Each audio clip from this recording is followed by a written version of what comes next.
Good morning प्यारे बच्चों। ये आज आपकी विज्ञान विषय की क्लास 10th की वर्कशीट नंबर 69, डेट है 18 दिसंबर। हमारा चैप्टर चल रहा था बच्चों, जीव जनन क्यों करते हैं। आज उसी में हमें पढ़ना है निषेचन, परिवार नियोजन की आवश्यकता। तो शुरू करते हैं। निषेचन। निषेचन क्या होता है? वह विधि जिसमें नर युग्मक हम शुक्राणु को कहते हैं और मादा युग्मक कहते हैं अंडाणु को, आपस में मिलकर युग्मनज बनाते हैं, उसे निषेचन कहते हैं। अब जब निषेचन नहीं होता है तो क्या होता है बेटा? ये मुझे याद दिलाने की ज़रूरत है कि हम ये मानव के अंदर लैंगिक जनन की प्रक्रिया पढ़ रहे हैं। तो क्या होता है जब अंडे का निषेचन नहीं होता है? यदि अंड कोशिका का निषेचन नहीं होता तो यह लगभग 1 दिन तक जीवित रहता है। अंडाशय प्रत्येक माह एक अंड का मोचन करता है। मोचन का मतलब निकलना। गर्भाशय की अंदरूनी दीवार मोटी व स्पंजी हो जाती है। निषेचन ना हो पाने की स्थिति में इस परत की आवश्यकता नहीं रहती, अतः यह परत धीरे धीरे टूटकर योनि मार्ग से रक्त व म्यूकस होता है चिपचिपा पदार्थ के रूप में बाहर निकलती है। यह चक्र लगभग हर माह होता है और इसे क्या कहते हैं? ऋतुस्राव, मासिक चक्र, रजोधर्म या मासिक धर्म, माहवारी या मेंस्ट्रुअल साइकिल बोलते हैं। इससे आप भली प्रकार परिचित हैं। अब जनन स्वास्थ्य क्या होता है? यह वह अवस्था है जब व्यक्ति प्रजनन के लिए शारीरिक, भावनात्मक, व्यवहारिक व सामाजिक रूप से पूर्ण रूप से स्वस्थ होता है। एक व्यक्ति के लिए यह बहुत महत्वपूर्ण है कि वह अपने जनन स्वास्थ्य का पूरा ध्यान रखें, पौष्टिक आहार ले व प्रजनन अंगों की स्वच्छता पर पूरा ध्यान दें। ठीक है। जब किशोर अवस्था में नर और मादा, लड़का और लड़की के शरीर में परिवर्तन होने लगते हैं, मासिक धर्म की प्रक्रिया शुरू होना, लड़कों में दाढ़ी मूंछ का निकलना और भी शरीर के अंदर परिवर्तन होता है, उस समय उनको क्या करना है? ज़्यादा स्वच्छता का ध्यान रखना है। ठीक है। अच्छे से पौष्टिक आहार लेना है और प्रजनन की स्वच्छता पर पूरा ध्यान देना है। नेक्स्ट है परिवार नियोजन की आवश्यकता। परिवार को नियोजन यानी प्लानिंग, फैमिली प्लानिंग कहते हैं बेटा। परिवार नियोजन ना केवल माता पिता व उनकी संतान के लिए उपयोगी होता है, बल्कि समाज व राष्ट्र के लिए भी महत्वपूर्ण है। बच्चों के जन्म को नियंत्रित करके राष्ट्र की अर्थव्यवस्था व अन्य स्रोतों का संरक्षण किया जा सकता है। परिवार नियोजन का मतलब क्या है? आपने सुनी होगी बेटा ये टैगलाइन, हम दो हमारे दो, यानी बच्चे कम ही अच्छे, इस तरीके। ठीक है। तो अगर परिवार में सदस्य हमारे कम है तो उनकी देखभाल भी अच्छे से होगी। हमारे देश की जनसंख्या है वो भी इतनी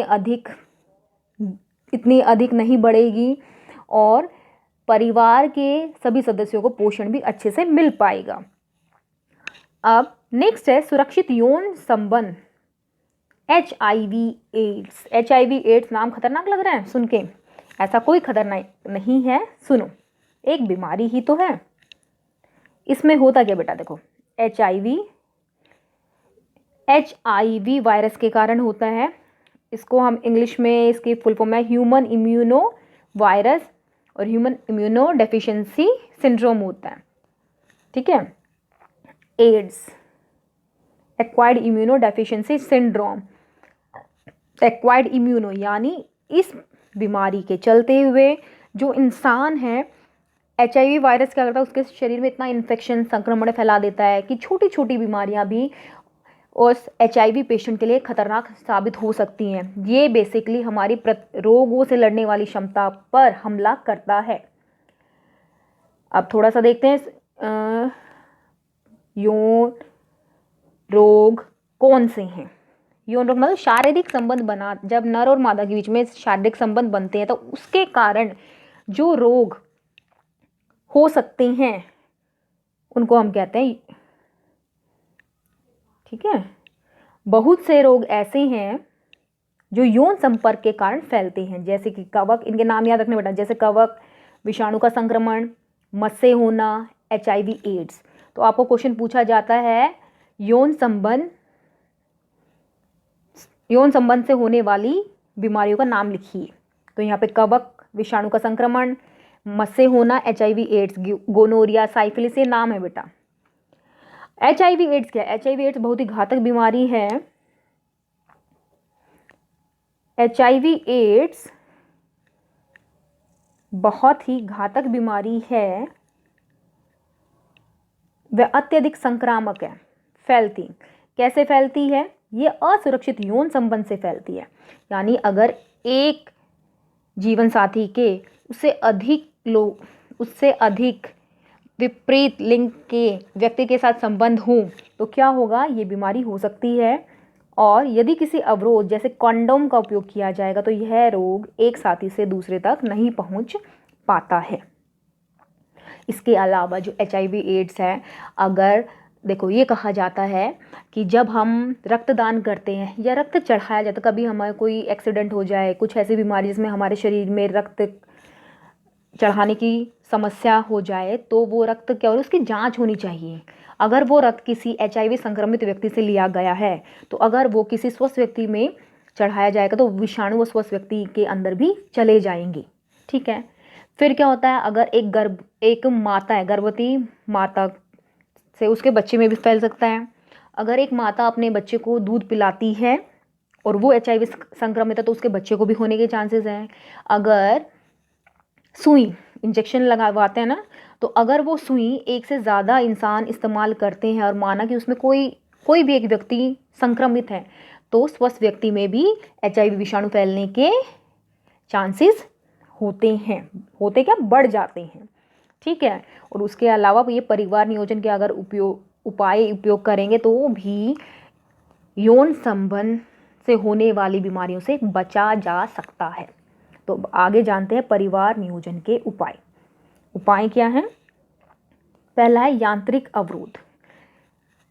निषेचन की प्रक्रिया को रोकने के लिए क्या करना है कि अंडाणु और शुक्राणु को मिलने नहीं देना। अगर ये मिल जाएंगे तो क्या होगा? निषेचन हो जाएगा। तो क्या होगा? देखो, यांत्रिक अवरोध, इस विधि के द्वारा नर शुक्राणु अंड कोशिका के पास नहीं पहुंच पाते, उनके बीच में अवरोध होता है। उदाहरण कॉन्डोम। अगला है हार्मोन के संतुलन में परिवर्तन। इस विधि में हार्मोन के असंतुलन के कारण समय पर अंडे का मोचन नहीं होता है, यानी अंडे नहीं निकलते मादा के शरीर से। तो क्या होगा? शुक्राणु को अंडे नहीं मिलेंगे तो निषेचन नहीं होगा। आपने सुना होगा मालाडी, सहेली, ये दवाइयों की ऐड देखी होगी। तो ये दवाइयों में क्या था? ये शरीर के अंदर जो हार्मोन्स होते हैं जो अंडाणु उत्पन्न करने में मदद करते, जैसे हमारे एस्ट्रोजन और प्रोजेस्टेरोन है, तो ये अंडाणु के मोचन को रोकते हैं। लंबे समय तक इनका सेवन करना स्वास्थ्य के लिए हानिकारक है। अगला है आईयूडी, इंट्रा यूटेराइन डिवाइस। बेटा इसकी फुल फॉर्म भी पूछी जाती है। इंट्रा यूटेराइन डिवाइस, यूट्राइन यानी यूट्रस माने गर्भाशय। इस विधि में डॉक्टर द्वारा महिला के शरीर में एक यंत्र को लगा दिया जाता है जो शुक्राणु को अंडाणु तक पहुंचने से रोकता है, जिसको कहते हैं कॉपर्टी। बेटा ये नाम भी आपने सुना होगा। नेक्स्ट है शल्यक्रिया यानी शल्य को कहते हैं सर्जरी। इस विधि के द्वारा युग्मक का स्थानांतरण रुक जाता है। ठीक है। जैसे कि नर में होती है शुक्रवाहिका और इसी तरीके से मादा में होती है अंडवाहिका। ठीक है। तो उसमें शल्य क्रिया करके, सर्जरी करके उसको काट के बांध दिया जाता है, जिससे क्या होगा? शुक्राणु मादा के शरीर में नहीं पहुंच पाएगा। इसी तरीके से अंडाणु शुक्राणु से नहीं मिल पाएगा, निषेचन नहीं होगा, तो परिवार नियोजन की प्रक्रिया आसानी से फलीभूत हो सकती है। ठीक है। पुरुषों में यदि शुक्रवाहिका को अवरुद्ध कर दिया जाए तो शुक्राणुओं का स्थानांतरण रुक जाता है। इसे क्या कहते हैं? वैसेक्टॉमी कहते हैं बेटा, याद रखना। पुरुषों में क्या है? वैसेक्टॉमी। देखो अभी बताया ना, शुक्रवाहिका को अवरोध कर दिया जाए। इसी तरीके से महिलाओं की अंडवाहिनी या फेलोपियन ट्यूब को अवरोध कर दिया जाए तो अंड गर्भाशय तक नहीं पहुंचेगा। गर्भाशय तक नहीं पहुंचेगा तो निषेचन नहीं होगा, और इसे क्या कहेंगे? ट्यूबक्टोमी। ठीक है। तो आपको ये सारे परिवार नियोजन के तरीके समझ में आ गए होंगे बेटा। इसको अच्छे से पढ़िए, जनरल इन्फॉर्मेशन के लिए इसको अन्यथा ना लें। ठीक है। जानकारी की तरह लें। तो क्वेश्चन करते हैं, पहला, निषेचन क्या होता है? जब अंडे का निषेचन नहीं होता तो क्या होता है? तो पहले तो निषेचन की परिभाषा आपकी स्टार्टिंग में यहाँ पे ये देखो प्रश्न 1 का उत्तर, ठीक है, यहाँ से आएगा। फिर क्या, जब अंडे का निषेचन नहीं तो क्या होता है, जब अंडे का निषेचन नहीं हो पाता, निषेचन ना हो पाने की स्थिति में इस परत, इसकी जगह यहाँ लिख लेना बेटा गर्भाशय की परत, गर्भाशय की परत की आवश्यकता नहीं रहती, अतः यह परत क्या होगी, निकलती, और यह चक्र हर माह तक होता है। देखो एक तो यहाँ से हो गया आपका प्रश्न 1 निषेचन की परिभाषा। फिर निषेचन ना हो पाने की स्थिति में इसकी जगह मैंने क्या कहा, यहाँ लिखना आपको गर्भाशय, ठीक है, और ये आएगा आपका मासिक धर्म, पहला क्वेश्चन। दूसरा क्वेश्चन है परिवार नियोजन की विभिन्न उपायों का वर्णन करो। तो परिवार नियोजन के उपाय भी हमने यहाँ से पढ़े, ये सारे उपाय बहुत अच्छे से करने हैं, इसमें से क्वेश्चन आता ही आता है। क्वेश्चन नंबर 2 का उत्तर, ओके। क्वेश्चन नंबर 3 है रजोधर्म या मासिक धर्म किसे कहते हैं, ये भी हमने अभी पढ़ा। रजोधर्म क्या होता है, यहाँ पे वही जो फर्स्ट क्वेश्चन का आंसर बताया है, यदि अंड कोशिका का निषेचन नहीं होता, यहाँ से कीजिए, निषेचन ना होने पाने की स्थिति में गर्भाशय, और फिर ये यहाँ तक आपका हो जाए प्रश्न 3 का उत्तर। नेक्स्ट, जनन स्वास्थ्य क्यों महत्वपूर्ण है, क्यों महत्वपूर्ण है, व्यक्ति के लिए यह बहुत महत्वपूर्ण है क्योंकि वह अपने जनन स्वास्थ्य का पूरा ध्यान रखे, पौष्टिक आहार ले व प्रजनन अंगों की स्वच्छता पर पूरा ध्यान दे। सुनिए, आप इसको पूरा लिख लीजिए, यहाँ से यहाँ तक ये हो गया प्रश्न नंबर 4 का उत्तर। नेक्स्ट, HIV एड्स से कैसे बचाव किया जा सकता है, ये तो HIV एड्स से बचने के उपाय क्या हैं, सुरक्षित यौन संबंध, ठीक है, कॉन्डोम का प्रयोग, यानी कॉन्डोम का प्रयोग करके